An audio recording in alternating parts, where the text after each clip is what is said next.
So today we are going to discuss vaccinations. When it comes to vaccinations, a lot of people question the safety of vaccinations due to the anti-vaxxer movement that proposes arguments that for the most part are just not true.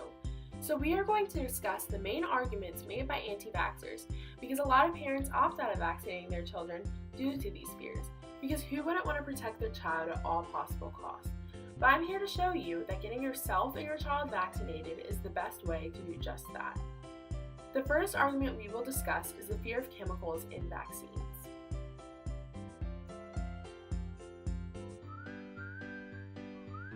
The most commonly feared chemicals include aluminum, mercury, and formaldehyde. Starting with aluminum, aluminum actually helps to increase the effectiveness of the vaccine, and the dosage is not enough to harm us.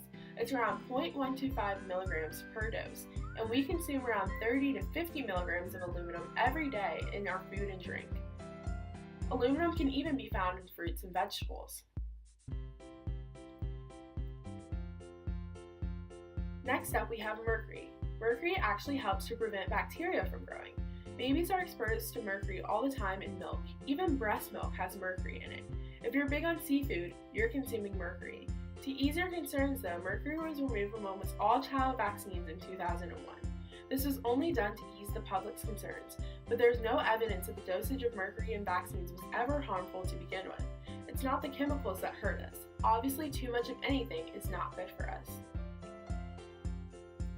Next up, we have formaldehyde. Formaldehyde is used during manufacturing and then it's removed, so you don't have to worry about that one. Another common argument is that vaccines cause allergies. That is actually a myth.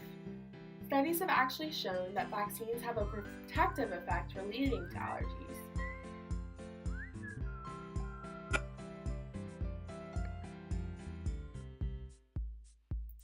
You might have also heard, natural is better, and that we should let our immune systems build themselves. Well, vaccines help you to develop immunity without getting sick first. They introduce weakened germs to our immune systems, and our bodies create antibodies to fight off disease, which strengthens our immune system in the long run.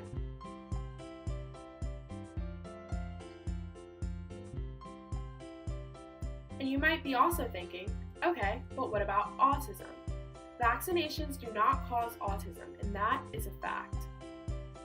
The first study in 1998 was proven to be flawed and debunked by 25 studies. About 90% of children in England received the MMR vaccine, or measles, mumps, and rubella shot at the time the paper was written. And the MMR vaccine is administered at a time when many children are diagnosed with autism. The study was only done on 12 children, and 8 out of 12 had autism. The determination of whether MMR causes autism is best made by studying the incidence of autism in both vaccinated and unvaccinated children. This wasn't done. The author claims that autism is a consequence of intestinal inflammation. Intestinal symptoms are observed after, not before, symptoms of autism in all 8 cases. The study soon after was retracted, and 10 out of 13 authors of the original study retracted their original statements. According to the CDC, the studies were deemed fraudulent and data misinterpreted.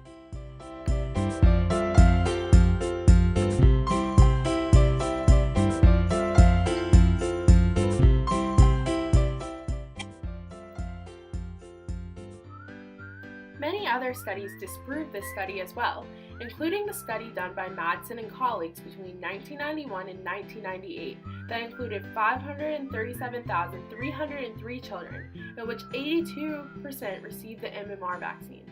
This study showed that the risk of autism in the group of vaccinated children was the same as that in unvaccinated children, proving there was no association between the age at the time of the vaccination, the time since the vaccination, or the date of the vaccination and the development of autism.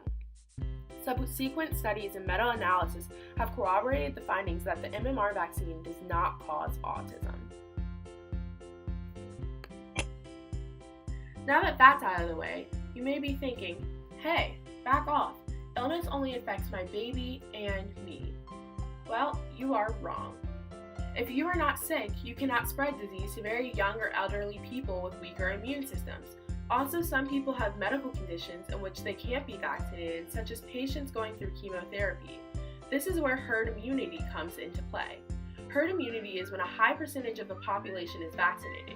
This makes it difficult for infectious disease to spread because there's not many people who can be infected. For example, let's say this person and this person have the measles, and this person way back here cannot be vaccinated because they are a chemotherapy patient. If everyone else around the diseased person is vaccinated, disease cannot spread to people with weaker immune systems. This is the only true way to ensure that you and your loved ones are safe. But this only works if the majority of the population is vaccinated. If you're still not convinced that vaccinations do more good than harm, I have a few more comforting things you'll want to hear. Vaccines in the United States are highly regulated and undergo anywhere from 10 to 15 years of testing to make sure they are safe, a negligible dose, and they're tested to make sure that they actually work. On the subject they first tested vaccines on, the effects are monitored to ensure safety. Oh, and if you're still worried about the MMR vaccine, just know that the chances of a severe reaction to the MMR vaccine are actually 1 in a million. Some of these things you might have already known before, but hopefully you learned something new, and the next time a claim is presented to you, you know to do your research so you can form an opinion of your own.